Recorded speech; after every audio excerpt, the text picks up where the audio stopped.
हाँ जी, चलिए शुरू करते हैं आज का हमारा टॉपिक। तो आज की जो टॉपिक है, this is about the privileged strategic partnership between India and United Arab Emirates. अब आप जानते हैं कि कई तरह से हम यूनाइटेड अरब एमिरेट्स जो है यूएई, इसको इंडिया कई तरह से इंपॉर्टेंस देता है और हमारी जो रिलेशनशिप है over the period of time वो कुछ इस कदर ग्रो हुई है कि आज अगर देखोगे तो सबसे ट्रस्टेड पार्टनर इंडिया बोलता है। यूएई हमारे लिए it has become the most trusted partner for India, चाहे वो एनर्जी सिक्योरिटी की बात हो, इन्वेस्टमेंट्स की बात हो, हम दोनों देशों के बायलैटरल रिलेशनशिप्स की बात हो। अगर आप देखोगे तो आज यूएई इंडिया का थर्ड लार्जेस्ट ट्रेडिंग पार्टनर भी है। They are also the third largest trading partner for India. अब ये ट्रेडिंग पार्टनर कैसे बना, और साथ ही साथ में इंडिया का सेकंड लार्जेस्ट एक्सपोर्ट डेस्टिनेशन भी है। जितने भी हम एक्सपोर्ट करते हैं यूनाइटेड स्टेट्स के बाद जो हमारा सेकंड नंबर पे सबसे लार्जेस्ट नंबर ऑफ एक्सपोर्ट्स हैं, तो वो भी हमारे यूएई के अंदर ही जा रहे हैं दोस्तों। तो काफ़ी डिमांड है और रिसेंटली आपने देखा होगा दोनों कंट्रीज़ ने कई तरह के एग्रीमेंट साइन किए, जैसे कि comprehensive economic partnership agreement CEPA, ये भी साइन किया गया। और आने वाले टाइम में आप देखेंगे दोनों ही कंट्रीज जो है और क्लोजली काम कर रही हैं और दोनों आपस में बात कर रही हैं, काम कर रहे हैं with respect to increasing the trade prospects of both the countries.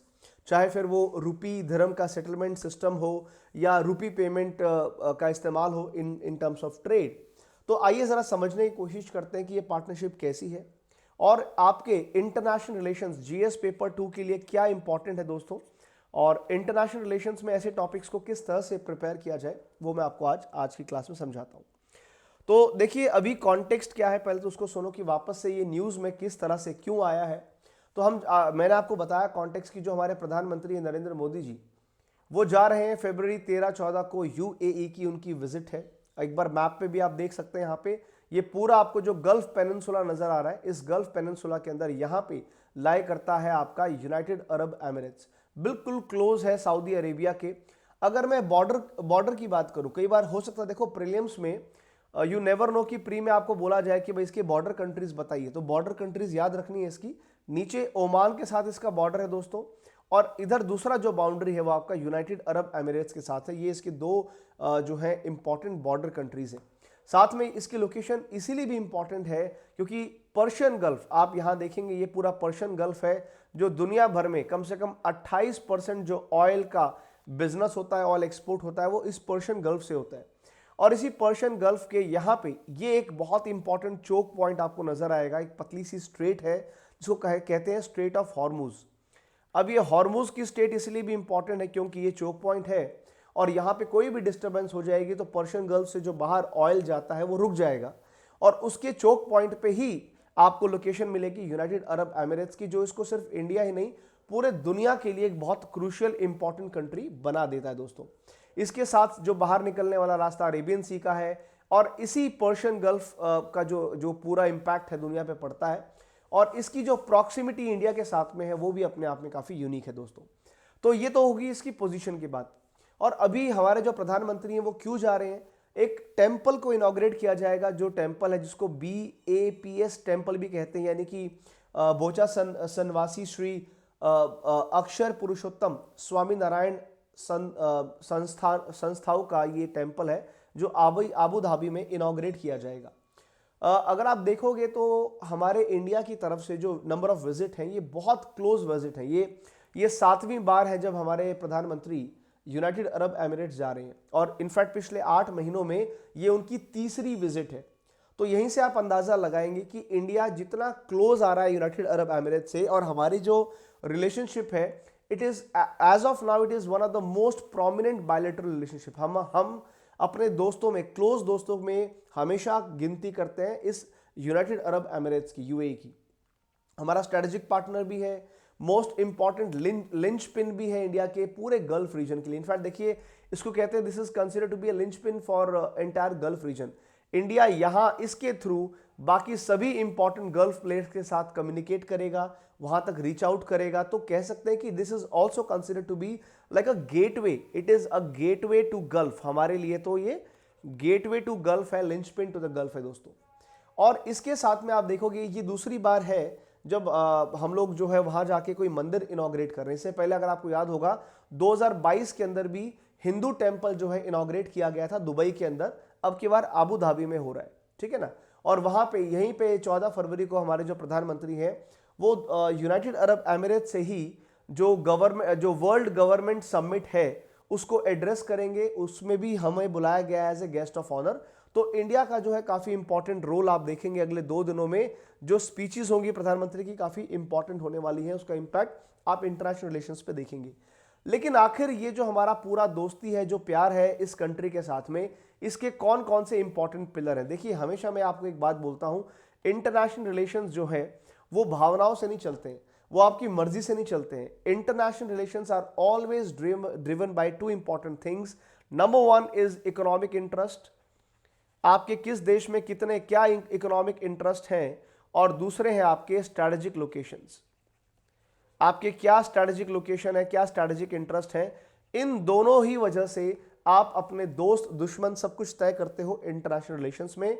ये वो स्कूल कॉलेज की दोस्ती नहीं है जो हम अपनी मर्जी से करते हैं, ये सारे दुनिया के जियो पॉलिटिक्स जियो इकोनॉमिक्स को कंसिडर करके आईआर एस्टैब्लिश किए जाते हैं। इंडिया और यूए की जो स्टोरी है दोस्तों, वो सिर्फ इस मंदिर, टेम्पल, फेथ या स्ट्रेटेजिक पार्टनरशिप तक लिमिटेड नहीं है। आपने देखा होगा अक्सर, जिसे लास्ट टाइम अभी रिसेंटली जनवरी की बात है, जब वाइब्रेंट गुजरात समिट हुआ था गुजरात के अंदर, उसके जो चीफ गेस्ट थे वो यूएई के प्रेसिडेंट ही थे, वहां आए थे, उनको फेलिसिटेट किया गया, ऑनर किया गया। और इसके साथ में आपने अभी एक चीज और नोटिस की होगी, जो कॉन्फ्रेंस ऑफ पार्टी 28 जो क्लाइमेट समिट हुई थी 2028 की, जो क्लाइमेट समिट है वो गल्फ कंट्री ने ऑर्गेनाइज की थी, आपको कुवैत ने ऑर्गेनाइज की थी, मैंने बताया था। तो ये जो क्लाइमेट समिट है, यहां पे भी इंडिया और यूएई ने एक दूसरे को बहुत ज्यादा बैक किया। दोनों इंडिया यूएई के दोनों के जो जितने भी हमारे जो लीडर्स हैं, जो भी ग्लोबल क्लाइमेट इश्यूज हैं, उनके ऊपर आप दोनों को साथ में पाएंगे। तो सभी ग्लोबल क्लाइमेट इश्यूज के ऊपर इंडिया यूएई आपस में काफी कोऑर्डिनेट करते आपको नजर आएंगे। और इसी सीओपी के बाद इंडिया यूएई ने एक बड़ा कदम उठाया था, जहां पे हम दोनों देशों ने साथ में global green credit initiative launch किया। अगर आप लोगों ने इसके बारे में नहीं सुना तो याद रख लेना, प्रीलिम्स में भी इंपॉर्टेंट है। Global green credit initiative jointly inaugurate किया गया था, लॉन्च किया गया था बाय इंडिया एंड यूएई। इसका आपको एग्जाम में पूछ सकते हैं, आपको याद रखना है कि हाँ दोनों कंट्रीज ने अभी रिसेंटली क्या किया है। तो ये COP 28 में हम लोगों ने नया इनिशिएटिव लॉन्च किया। इंडिया और यूएई की जो दोस्ती है, जो स्ट्रैटेजिक पार्टनरशिप की हम लोग बात करते हैं, इसका एक बहुत ही स्पेशल और बहुत ही स्ट्रांग पिलर है हम दोनों के बीच की जो इकोनॉमिक पार्टनरशिप है। दोस्तों इकोनॉमिक पार्टनरशिप क्यों इंपॉर्टेंट है, आपके सामने इसके एविडेंसेस हैं। अकेला अगर आप बात करेंगे 2022-23 की, अगर मैं बात करूं 2022-23 के फाइनेंशियल ईयर में इंडिया और यूएई का जो बायलैटरल ट्रेड है वो लगभग आपको $85 बिलियन का ट्रेड देखने को मिलेगा। और जैसे कि आपको मैं एक्सप्लेन कर रहा था कि यूएई हमारे लिए इसलिए भी इंपॉर्टेंट है बिकॉज ये इंडिया का 3rd लार्जेस्ट ट्रेडिंग पार्टनर है। यूएई यूएसए और चाइना के बाद, यूएसए चाइना नंबर 1-2, उसके बाद जो तीसरा लार्जेस्ट ट्रेडिंग पार्टनर है वो यूएई बन चुका है। Right, this is the 3rd largest trading partner India has. इसके अलावा हमारी export destination, this is also become the 2nd largest. USA के बाद सबसे ज्यादा हम कहां एक्सपोर्ट करते हैं, 2nd लार्जेस्ट एक्सपोर्ट डेस्टिनेशन जो है वो भी हमारे लिए यूनाइटेड अरब एमिरेट्स भी है। और साथ में अगर मैं एनर्जी सिक्योरिटी की बात करूं तो एनर्जी सिक्योरिटी का भी एक बहुत इंपॉर्टेंट पिलर है हमारे लिए यूनाइटेड अरब एमिरेट्स। ठीक है ना जी, ये सारी चीजें हैं जो इस कंट्री को हमारे लिए इतना स्पेशल, इतना खास बनाती हैं। और ओवरऑल अगर मैं बात करूं इन्वेस्टर्स की, क्योंकि बहुत सारी इन्वेस्टमेंट आती है, बहुत सारी एफडीआई जो है वो डायरेक्टली हमें यूएई से आती है इंडिया के लिए, और that is why it is considered to be the 4th largest overall investor. आपको याद होगा अभी इनफैक्ट अभी रिसेंट अगर मैं बात करूं, यूएई काफी बड़ी मात्रा में इंडिया में जम्मू कश्मीर में इन्वेस्ट कर रहा है। इंडियन गवर्नमेंट के साथ मिलकर के जम्मू कश्मीर के अंदर बहुत सारे डेवलपमेंट प्रोजेक्ट्स हैं जिनको स्पॉन्सर यूएई कर रहा है अपने आप में, जो बहुत इंपॉर्टेंट चीज है। इसके अलावा एक खास बात यह भी देखी गई है, पहली बार रिकॉर्ड ऐसा हुआ है दोस्तों कि भारत और यूनाइटेड अरब एमिरेट्स ने एक बहुत ही लैंडमार्क डील साइन की थी, अगर आपको याद होगा, और हमने साइन किया था कॉम्प्रिहेंसिव इकोनॉमिक पार्टनरशिप एग्रीमेंट। और ये रिकॉर्ड क्यों है अपने आप में, क्योंकि सिर्फ 88 डेज में सारी चीजों को फाइनल कर दिया गया। ये रिकॉर्ड है अपने आप में। 3 महीने से भी कम के समय में दोनों ही कंट्रीज ने एक full fledged economic partnership agreement बना दिया, जिस एग्रीमेंट में साफ तौर पे एक विजन रखी गई कि इंडिया और यूएई का जो ट्रेड है अगले 5 सालों में, यानी 2027-28 के आसपास आते आते हम दोनों का जो व्यापार है आपस में 115 बिलियन डॉलर कर दिया जाएगा। तो डेफिनेटली इसकी जो इंपॉर्टेंस है, इकोनॉमिक इंपॉर्टेंस जो है वो आने वाले टाइम में और ज्यादा बढ़ने वाली है। दोनों देशों का जो आपस में जो क्लोजनेस, इकोनॉमिक कोऑपरेशन है वो और ज्यादा आपको बढ़ता हुआ नजर आएगा। साथ ही साथ में आपने देखा इंडिया और यूएई के अंदर अभी 2024 के अंदर भी एक नई एग्रीमेंट साइन हुई है, जिसमें बायलैटरल इन्वेस्टमेंट ट्रीटी है, जिसको हम लोग BITA बोलते हैं, बीटा। तो बायलैटरल इन्वेस्टमेंट ट्रीटी भी दोनों कंट्रीज ने साइन करी है। उससे भी दोनों देशों के जो इकोनॉमिक एंगेजमेंट है बढ़ेंगी। और ये जो बायलैटरल इन्वेस्टमेंट ट्रीटी है खास तौर पे इंडिया के अंदर, इसका बहुत फायदा क्या होगा, एक मैन्युफैक्चरिंग बहुत बढ़ेगा इंडिया में मैन्युफैक्चरिंग को बूस्ट करने के लिए, और उसके लिए इंडिया में FDI जो आएगी यूएई से जो आएगी उसको भी बढ़ाया जाएगा। ज्यादा और ज्यादा इन्वेस्टमेंट्स इंडिया में आने वाली है। ये तो हो गई इन दोनों के बीच के इकोनॉमिक रिलेशनशिप्स की बात। साथ ही साथ में एक और सेक्टर है जिसको हम लोग फिनटेक कहते हैं, फाइनेंशियल टेक्नोलॉजी। तो फिनटेक सेक्टर के अंदर भी इंडिया यूएई के अंदर आपको काफी ज्यादा क्लोजनेस नजर आएगी, काफी ज्यादा प्रोग्रेस नजर आएगी। आपको याद होगा दोस्तों, आपको मैंने बताया था जो हमारा रुपे कार्ड है यूएई के अंदर, अगर आप जाते हैं 2019 के बाद से सिंपल रुपे कार्ड जो है इंडिया का, वो वहां पे वैलिड है, आप उसका इस्तेमाल वहां कर सकते हैं। इसको किया गया है India digital public infrastructure RuPay card को वहां पे लीगली अब जो है एक्नॉलेज किया जाएगा। और 2023 के बाद तो इनफैक्ट आप देखोगे तो आप सिंपल इंडियन रुपी का इस्तेमाल कर सकते हो किसी भी एयरपोर्ट के लिए। अगर आपको कोई भी ट्रांजैक्शन करनी है, यूएई के अंदर जाके पैसा खर्च करना है, तो आप ट्रांजैक्शन कर सकते हो एयरपोर्ट पे सिंपली अपने रुपए के लिए। आपको दिरहम की भी जरूरत नहीं पड़ेगी, रुपए के अंदर आप चीजों को एयरपोर्ट पे खरीद बेच सकते हो। तो ये भी अपने आप में दर्शाता है कि दोनों का जो फिनटेक कोलैबोरेशन है। और इनफैक्ट इसके अलावा अभी 2023 के इस एग्रीमेंट के बाद एक और इंपॉर्टेंट चीज दोनों कंट्रीज ने किया है, and now we are going for rupee and dirham का आपस में सेटलमेंट सिस्टम भी स्टार्ट हो गया है। रुपी दिरहम सेटलमेंट सिस्टम क्या है दोस्तों, जहां पे इंडिया और यूएई के जो आपस के व्यापारी हैं वो आपस में बिजनेस करेंगे, इवन जो गवर्नमेंट आपस में बिजनेस करेंगी। जैसे फॉर एग्जांपल अभी 2023 के अंदर जो हमारी इंडियन ऑयल कंपनी है, IOC इंडियन ऑयल कंपनी है, उसने आराम से रुपी के अंदर ही पेमेंट कर दिया था। जो भी हमने ऑयल परचेज किया, जितना भी हमने तेल खरीदा, उस ऑयल परचेज की पेमेंट हम लोगों ने रुपी से कर दी थी। तो अपने आप में अच्छी बात क्या है, इसका सबसे बड़ा फायदा ये होता है कि इंडिया के फॉरेक्स पे जोर नहीं आएगा। अगर आप किसी और कंट्री से तेल खरीदते हैं तो नॉर्मली ऑयल परचेज की जो आपको पेमेंट करनी होती है, जो पेमेंट होती है वो आप डॉलर में करते हैं, और जितना ज्यादा डॉलर आप खर्च करेंगे, डॉलर में आप पेमेंट यूज करेंगे, तो उसका नुकसान क्या होता है कि इंडिया का जो फॉरेन एक्सचेंज रिजर्व है वो कम होता है। लेकिन जब आप रुपी के अंदर पेमेंट करते हो तो फॉरेक्स पे कोई जोर नहीं आएगा। ये शो करता है इन दोनों कंट्रीज का एक दूसरे के ऊपर ट्रस्ट कितना है, कितनी इंपॉर्टेंस है रुपी और दिरहम की। जिस तरह से इंडिया वाले वहां जाकर के रुपी का इस्तेमाल कर सकते हैं, सिमिलरली वो लोग भी अगर दिरहम का इस्तेमाल करेंगे तो कहीं ना कहीं हम डॉलर की डिपेंडेंसी को साइड कर देंगे। इसको बोलते हैं डी डॉलराइजेशन, अपनी इकोनॉमी का डी डॉलराइजेशन करना। डी डॉलराइजेशन का मतलब ये होता है जहां पे आप डॉलर्स के ऊपर डिपेंड नहीं करते, अपनी लोकल करेंसीज के अंदर आप आराम से डील कर सकते हो बिना किसी दिक्कत, बिना किसी परेशानी के। तो ये काम भी इंडिया यूएई के बीच में हो रहा है, जो अपने आप में दिखाता है कि दोनों कंट्रीज कितना प्रोग्रेसिवली एक दूसरे के साथ बढ़ रहे हैं। लेकिन इससे पहले मैं और चीजों के बारे में बात करूं और ज्यादा आपको समझाऊं दोनों के बीच में और क्या क्या इंपॉर्टेंट चीजें आ रही हैं, एक सिंपल क्वेश्चन है आपके लिए, और वो आपको ये समझने की यहां जरूरत है कि भैया आखिरकार क्या कारण है कि यूएई इतना ज्यादा इंडिया की तरफ टिल्ट हो गया। आप जानते हैं कि एक टाइम पे यूएई की जो क्लोजनेस है वो पाकिस्तान से मानी जाती थी। तो फिर ऐसा क्या गलत हुआ पाकिस्तान और यूएई के टर्म्स के अंदर कि इंडिया के ऊपर इनका पूरा टिल्ट हो गया, पाकिस्तान पूरी पिक्चर से साइडलाइन कर दिया गया।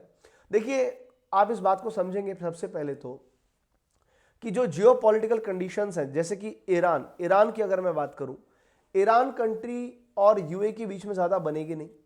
ईरान एक बहुत बड़ा थ्रेट है for the straight of Hormuz, वही स्ट्रेट जिसकी मैंने बात की थी, जो पर्शियन गल्फ से बाहर निकलने का रास्ता है।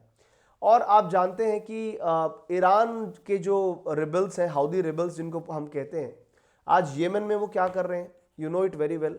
तो ये हाउदी रेबल्स जो है they are all backed by, officially तो नहीं बोलेगा Iran, but they are somehow backed by Iran government only. ये हाउदी रेबल्स आपका आज रेड सी में भी मर्चेंट व्हीकल्स को टारगेट कर रहे हैं, स्वेज कनाल की इंपॉर्टेंस को खत्म कर रहे हैं। सिमिलरली हाउदी रेबल्स और बाकी कई सारे ग्रुप्स ऐसे हैं जो स्ट्रेट ऑफ हॉर्मुज के अंदर भी डिस्टर्बेंस कॉज करते हैं। और कहीं ना कहीं आप ये जानते हैं, और ये क्यों होगा, क्योंकि ईरान और सऊदी के बीच में जो आपस की टेंशन है और ईरान और यूएस के बीच की जो आपस की टेंशन है, अगर कभी उसके चलते यहाँ पे, क्योंकि ईरान के पास भी बहुत बड़ा एक्सेस है इस स्ट्रेट ऑफ हॉर्मुज का, तो क्योंकि पर्शियन गल्फ के आप राइट साइड में देखोगे तो आपको ईरान नजर आएगा। इस मैप को एक बार आप दोबारा जरा गौर से देखिएगा, जब हम वर्ल्ड मैप की बात कर रहे थे आपको समझ में आएगा मैं क्या कहना चाह रहा हूँ। ये देखिए, ये ईरान, ये पूरा जो बाउंड्री है पर्शियन गल्फ का, ये कौन सी कंट्री को बिलोंग करता है? ईरान को बिलोंग करता है।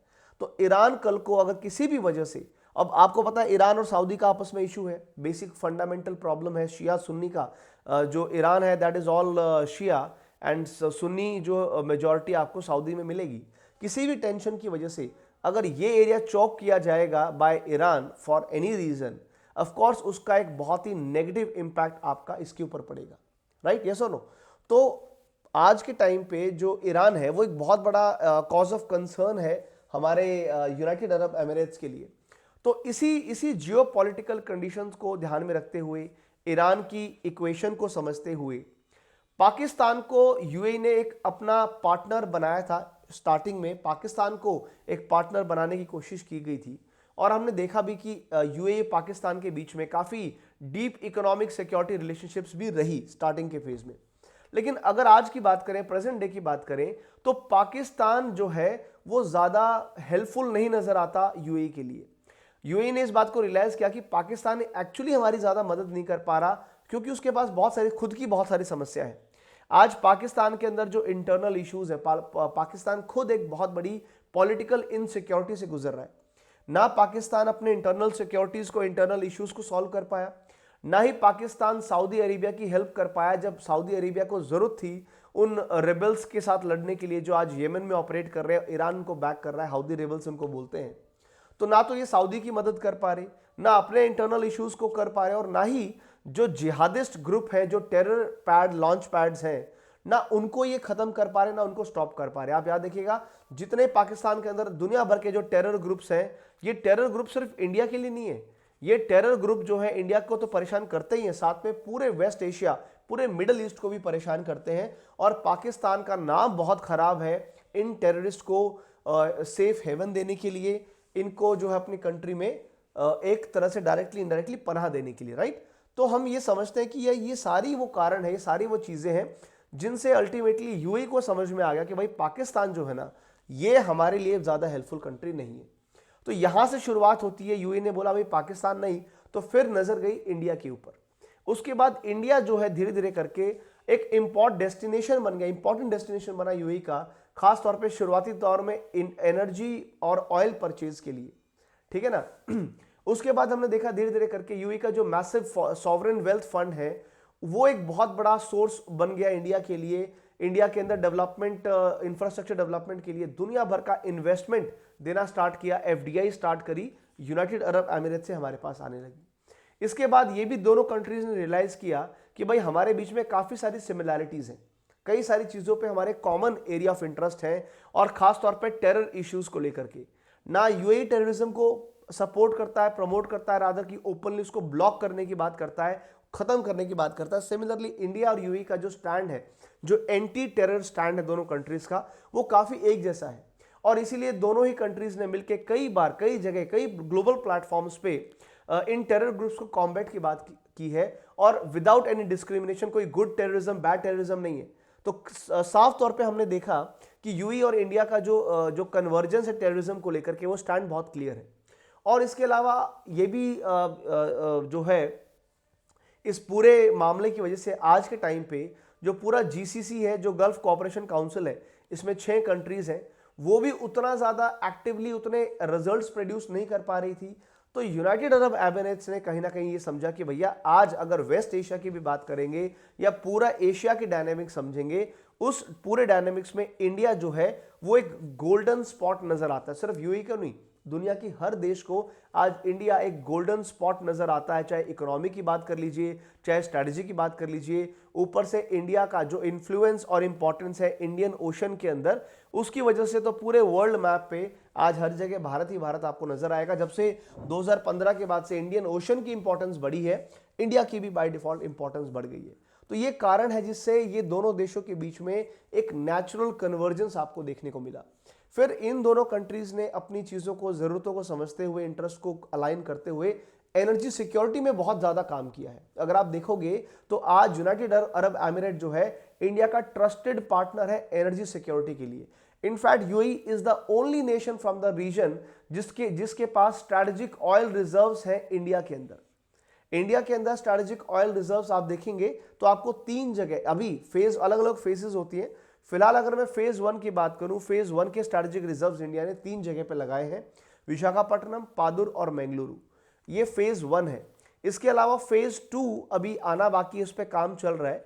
और सेकेंड फेज में उड़ीसा का जो चांदी खोल है वहां पे आना है हमारा स्ट्रैटेजिक ऑयल रिजर्व, और पादुर के अंदर ही एक दूसरी फैसिलिटी भी बनेगी, सेकेंड फैसिलिटी फेज 2 के लिए।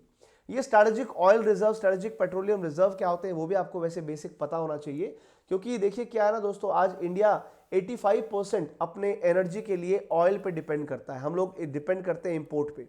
और आप जानते हैं क्रूड ऑयल, पेट्रोलियम रिजर्व्स ऐसी कंट्री, ऐसी चीज है, ऐसी कमोडिटी है जो बहुत अनप्रिडिक्टेबल है, बहुत वॉलेटाइल है। आज देश दुनिया में क्या हो जाए नहीं पता, और कब अचानक से क्रूड ऑयल के प्राइसेस बढ़ जाए, कब क्रूड ऑयल की शॉर्टेज आ जाए, हम कुछ नहीं कह सकते। ये सब डिपेंड करता है आज के जियोपॉलिटिकल एटमॉस्फेयर पे, राइट। तो ऐसे केस में कोई भी ऐसी कंट्री जो ऑयल पे बहुत डिपेंड करती है, वो अपने स्ट्रैटेजिक पेट्रोलियम रिजर्व बनाती है कि कल को कोई समस्या आए। वैसे इंटरनेशनली कहा जाता है कम से कम हर कंट्री के पास 90 दिन का स्टॉक होना चाहिए एडवांस में, कि कोई समस्या भी आ जाए तो हम इसको रिजॉल्व कर लें। But as of now India ने जो है लगभग 9.5 दिन, 9.5 डेज का स्ट्रैटेजिक रिजर्व बना के रखा है इन 3 जगहों पे, विशाखापट्टनम, पादुर और मैंगलुरु के अंदर। ये 9.5 दिन का हमारे एक तरह से समझ लीजिए बैकअप है। 9.5 दिन तक भी अगर हमको जो है क्रूड ऑयल ना मिले, या किसी वजह से क्रूड ऑयल की शॉर्टेज की वजह से इंडिया उसको यूज ना कर पाए, एक्सेस ना कर पाए, तो 9.5 दिन तक भारत देश पे ज्यादा फर्क नहीं पड़ेगा, इसीलिए बनाए गए। और इसके अंदर जो हम बात करें विशाखापट्टनम की, तो विशाखापट्टनम के अंदर जो मैंगलुरु है, मैंगलुरु की जो फैसिलिटी है इंडिया ने ये बनाई ही यूएई की हेल्प से है। और नॉर्मली कंट्री क्या करती है दोस्तों, आपने देखा होगा एक टाइम, अभी कुछ टाइम ऐसा आया था जब पूरे दुनिया के अंदर क्रूड ऑयल के प्राइसेस बहुत गिर गए थे, मतलब $15-20 पर बैरल पे कीमत आ गई थी। जब भी क्रूड ऑयल के प्राइसेस कम होते हैं दुनिया भर में, उस टाइम पे गवर्नमेंट कुछ एक्स्ट्रा ऑयल परचेज करती है, और एक्स्ट्रा सस्ता, उस टाइम सस्ता होता है तेल, जब जब दुनिया में सस्ता तेल है, सस्ते तेल को परचेज करके अपने पेट्रोलियम रिजर्व्स को फुल करती है। यही कारण था जब दुनिया भर में तेल की कीमतें कम हो रही थी, आप और मैं फिर भी 100 रुपये लीटर ले रहे थे, अब भी ले रहे हैं और पहले भी ले रहे थे, राइट। उसका कारण यही था कि गवर्नमेंट सस्ता तेल मिलने के बावजूद भी वो फायदा लोगों को नहीं पहुंचा रही थी, बट अपने स्ट्रेटेजिक रिजर्व्स कवर कर रही थी आने वाले टाइम की इकोनॉमिक स्टेबिलिटी के लिए। अब इस पे तो डिबेट वाली बात होती है, ये पॉलिटिकल मुद्दा ज्यादा होता है कि तेल की कीमतें कम होनी चाहिए, बिल्कुल होनी चाहिए, हम कम मना कर रहे हैं, पर गवर्नमेंट को स्ट्रैटेजिक रिजर्व्स के बारे में भी सोचना पड़ता है। क्योंकि अगर आज 5-7 रुपए की बात नहीं है, बात है कि कल को अगर ऐसी सिचुएशन आ जाए तो पेट्रोल और इसकी कमी की वजह से, क्रूड ऑयल की कमी की वजह से पूरे इकोनॉमी के अंदर जो इन्फ्लेशन फैलेगी वो फिर पूरे हर एक इंसान को हर्ट करेगी। तो गवर्नमेंट इसलिए स्ट्रैटेजिक रिजर्व्स पे भी फोकस करती है। एनीवेज, तो यहाँ पे आप देखोगे तो यूएई ने हमारे लिए मैंगलुरु फैसिलिटी बना करके दी। शुरू में $400 मिलियन का भी इन्वेस्टमेंट यहाँ पे किया। इसके अलावा डिफेंस और सिक्योरिटी, ये भी आप देखेंगे तो डिफेंस और सिक्योरिटी के अंदर भी इंडिया यूएई काफी क्लोजली कोऑपरेट करते नजर आएंगे। और इसमें तो कोई डाउट नहीं है, दोनों देशों के बीच में जो पीपल टू पीपल कॉन्टेक्ट है, आप देखिएगा, आप जाकर के कभी आप दुबई जाएं, यूएई जाएं, तो वहां पे इंडियंस को क्या रिस्पेक्ट मिलती है वो आप वहां पे देखेंगे। जो एक दूसरे के अंदर कल्चरल एक्सचेंज है, जो एक्सेप्टेंस है एक दूसरे कल्चर को लेकर के, और टूरिज्म सबसे बड़ा इसका एग्जांपल है दोस्तों, टूरिज्म को लेकर के आज कितने ही इंडियंस हैं जो दुबई जाते हैं for the tourism purpose and other business purposes. तो दोनों के बीच का जो कॉन्टेक्ट है, जो एक दूसरे को कल्चर को जो जानते हैं, समझते हैं, जो कल्चरल एक्सचेंज है, उसमें भी दोनों कंट्रीज काफी क्लोजली आपको काम करती नजर आएंगी। इनफैक्ट आप इस बात से अंदाजा लगाएं, ये तो सिर्फ इंडिया की बात है, यूएई भी बहुत कुछ एफर्ट करता है। आप देखेंगे 2019 के अंदर जब सभी ओआईसी जो है, ऑयल कंपनीज जो है, ओआईसी की जो है आपका हुई थी, फॉरेन मिनिस्टर्स की मीटिंग हुई थी, वहां पे इंडिया के एक्सटर्नल अफेयर मिनिस्टर को बुलाया गया था। ओआईसी जो है Islamic organisation for Islamic cooperation है, ये बहुत बड़ा ग्रुप है ओआईसी का। कम से कम कोई 50-60 इस्लामिक कंट्रीज हैं दुनिया की जो ओआईसी का मेंबर है। ऑफ कोर्स इंडिया उसका मेंबर नहीं है, इंडिया ने अप्लाई किया था। ये बेसिकली सिर्फ उन्हीं कंट्रीज की जो है ग्रुप है जो इस्लामिक कंट्रीज हैं, जो प्रॉपरली इस्लाम, जो ऑफिशियली इस्लामिक कंट्रीज है, राइट। इंडिया ने कहा था भाई देखो हमारे यहाँ भी इतनी बड़ी जनसंख्या है मुसलमानों की, तो इंडिया ने भी अप्लाई किया था, मगर इंडिया क्योंकि being a secular country, OIC ने इंडिया की मेंबरशिप को रिजेक्ट कर दिया था। बहुत सारी कंट्रीज ने ऑब्जेक्ट किया, भाई इंडिया को मत बुलाओ, ओआईसी के अंदर मत बुलाओ। खासतौर पे 2019 में, आप जानते हैं 2019 का जो साल था कितना क्रूशियल था इंडिया और सारी इस्लामिक कंट्रीज के लेकर के, क्योंकि उसी टाइम पे इंडिया में आर्टिकल 370 को एब्रोगेट किया गया था। तो जम्मू कश्मीर के आर्टिकल 370 के बाद से, उसके बावजूद भी यूएई ने जो है इंडिया को बुलाया as a guest of honour, जो अपने आप में दर्शाता है कि यूएई जो है वो कितना सीरियस है इंडिया के बिहेवियर को लेकर के, इंडिया के पार्टनरशिप को लेकर के। आप लोग जब बाद में पीडीएफ पढ़ेंगे, पीडीएफ का लिंक जो डाउनलोड के लिए जो टेलीग्राम है उसका लिंक नीचे है, वहां पे आप पेट्रोलियम स्ट्रेटेजिक रिजर्व्स के बारे में थोड़ा और भी पढ़ सकते हैं। मैंने स्लाइड में यहाँ पे आपको ऐड कर दिया है। इसके साथ में आप ये भी जानते हैं कि यूएई ने हमारे मोदी साहब के ऊपर जो उनका सबसे हाईएस्ट सिविलियन, और जैसे इंडिया का भारत रत्न है, समझ लीजिए यूएई का भारत रत्न है order of Zayed. Order of Zayed से नवाजा गया था हमारे प्रधानमंत्री को। It is very similar to the Bharat Ratna of India. उनका हाईएस्ट ऑर्डर ऑफ जायद वो दिया गया। इंडिया ने भी रिपब्लिक डे की परेड में, आपको 2017 में याद होगा, हमने हमारा चीफ गेस्ट जो थे वो यूएई के जो आपके उस टाइम पे जो क्राउन प्रिंस थे और उनके जो है डिप्टी सुप्रीम कमांडर फोर्सेस के, इन दोनों को रिपब्लिक डे परेड में किया था इनवाइट। अब की बार इंडिया के अंदर G20 था। इंडिया की जो G20 समिट थी उसमें यूएई को स्पेशल इनवाइट किया गया था, क्योंकि यूएई मेंबर नहीं है, G20 का मेंबर नहीं है। गलती से भी मत लिख देना कि यूएई जो है वो मेंबर है, G20 का मेंबर नहीं है। सऊदी अरेबिया मेंबर है बट यूनाइटेड अरब एमिरेट नहीं है। लेकिन इंडिया ने as a special invitee, as a special guest हमने इनको बुलाया। ये शो करता है इंडिया जो रिस्पेक्ट देता है यूएई को इंटरनेशनल प्लेटफॉर्म्स पे। सिमिलरली अगर आपको ये भी पता होना चाहिए कि जो हमारी आईआईटी दिल्ली है, आईआईटी दिल्ली का एक आबू धाबी कैंपस भी है। बहुत कम बच्चों को पता होगा, मगर आईआईटी दिल्ली का एक आबू धाबी कैंपस भी खुला हुआ है यूएई के अंदर। और यूएई ने भी अपना जो है कंसुलेट खोला है हैदराबाद में जून 2023 में। तो कहने का पॉइंट ये है कि दोनों के बीच में काफी ज्यादा आपको क्लोजनेस नजर आएगी। अब इसके अलावा अगर मैं इंटरनेशनल प्लेटफॉर्म्स की बात करूं तो ये तो सिर्फ बायलैटरल रिलेशंस हैं। बायलैटरल के अलावा जो मल्टीलैटरल प्लेटफॉर्म्स हैं, आपने नाम सुना होगा I2U2 का।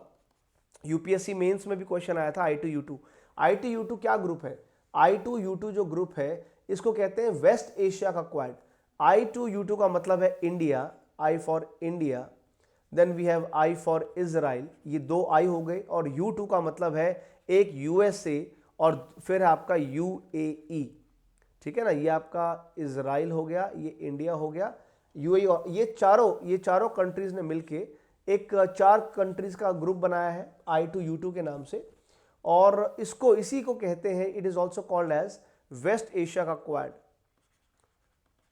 आप जानते हैं ओरिजिनल क्वाड क्या है? ओरिजिनल क्वाड मैरीटाइम जो है ग्रुप है, और ओरिजिनल जो क्वाड है that is about India, USA, Japan and Australia. लेकिन इसको वेस्ट एशिया का क्वाड नाम दिया गया, और ये बहुत क्रूशियल पार्ट है। I2U2 क्यों क्रूशियल पार्ट है? क्योंकि यहाँ से जो है इंडिया और यूएसए का जो कॉमन एरिया ऑफ इंटरेस्ट है वेस्ट एशिया, उसके जियो पॉलिटिक्स, जियो इकोनॉमिक्स दोनों के समझ में आते हैं। इंडिया यूएसए दोनों कितना फोकस करते हैं इन पर्टिकुलर 2 कंट्रीज पे और इन जनरल पूरे गल्फ रीजन पे। इनफैक्ट इंडिया यूएई ने अभी रिसेंटली यूएई को जो है पार्ट बनाया गया है of India Middle East and Europe economic corridor. ये बहुत इंपॉर्टेंट एक इंफ्रास्ट्रक्चर प्रोजेक्ट है दोस्तों। इंडिया मिडल ईस्ट का यूरोप इकोनॉमिक कॉरिडोर। इस IMEEC को माना जाता है as a counter to BRI।